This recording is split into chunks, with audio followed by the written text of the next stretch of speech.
Hi everybody, welcome to this channel. I thought I would take a bit of time to tell you something about myself and about what I'm hoping to achieve with this channel as a whole. My name's Anika. I have cerebral palsy and dyslexia and a few other more minor associated diagnoses.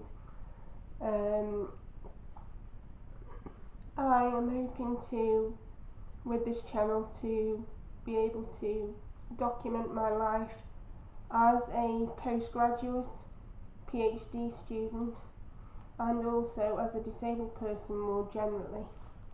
I want to tell you about some of the more interesting technology I use during my studies and in my daily life to make it easier for me to achieve my goals. I am 40 years old.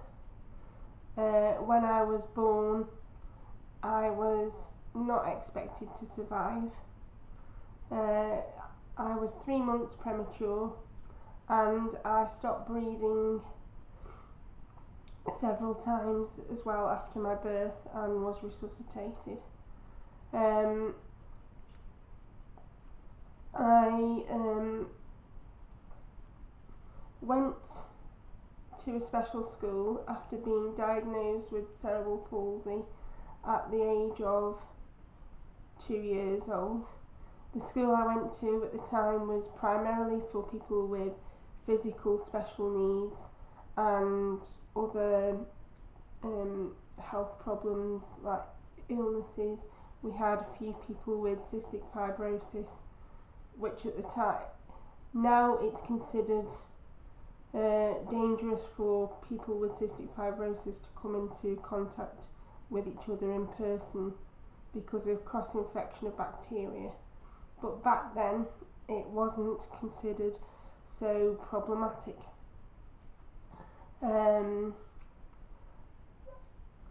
Some of my friends also had things like spina bifida, others had cerebral palsy like me, we had some people with muscular dystrophy, so it was a very wide and varied population. We had some severe asthmatics and people with congenital heart defects and things like that.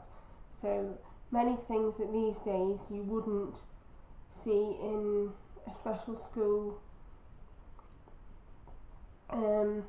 I completed year 11 in my special school and I wasn't particularly successful at GCSEs. This was primarily because I was quite physically impaired in terms of my hand coordination, so I was a very slow writer and it was very difficult for me to keep up with my class.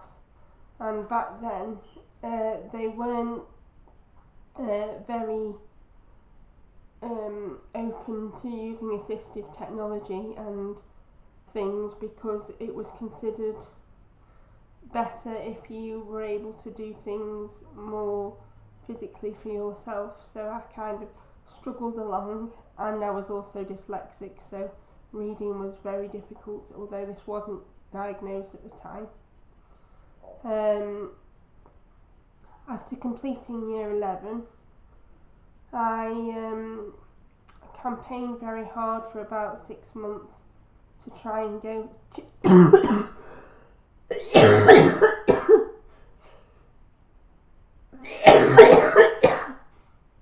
excuse me, to a mainstream college, which I did in the September of 1995. I had previously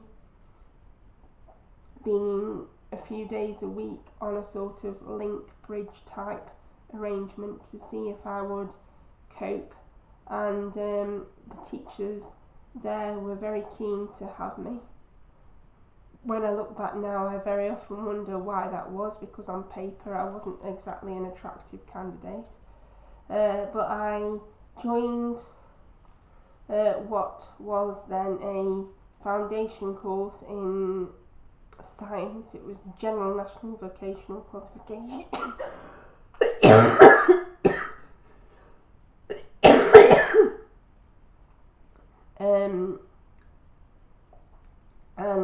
And I also underwent testing and was diagnosed with dyslexia, and I was given 2 hours a week of intensive support to help me in my studies, and I also had some very supportive friends by the end of my first year in the sixth form college.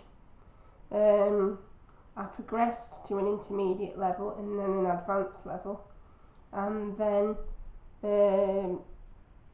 about 4 years later I was ready to go to university, which I became an undergraduate studying crime, deviance and society. I graduated with a 2-1, or cum laude, I think is how you Americans say it. I apologise for my pronunciation of that. And then I went on to do my master's degree in social and cultural theory, and I then took several years off as I was having some physical health problems. Did writing on and off at this time, and funded my own support worker to do this. Had a few publications, and a few years ago I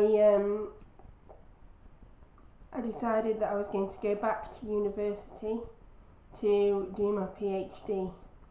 So I've started a PhD in sociology, and I'm looking at the needs of adults with cerebral palsy. So I'm going to take you along on this journey with me. Last year I had to intermit for some time as I developed a more significant problem with bowel disease, and I had to undergo a colostomy. So I spent a while recovering from that, but have now started back at uni about 3 weeks ago. So I am just in the middle of rewriting my research proposal, getting it ready for my supervisor. So I will take you along with my study days and other things. I am now a full-time wheelchair user, except when I was a child I was more mobile. I walked with sticks, and before I was about 14 I was able to mobilise without any aids, although I was very unsteady and often looked slightly drunk, and crashed into walls a lot and fell over. This resulted in some significant damage to my spine, which meant at the age of 21 I became a full-time wheelchair user. So I hope this is explained to you a bit about me, and that you would consider liking and subscribing to my channel, and seeing the interesting and not so interesting events in my daily life and in also my academic life.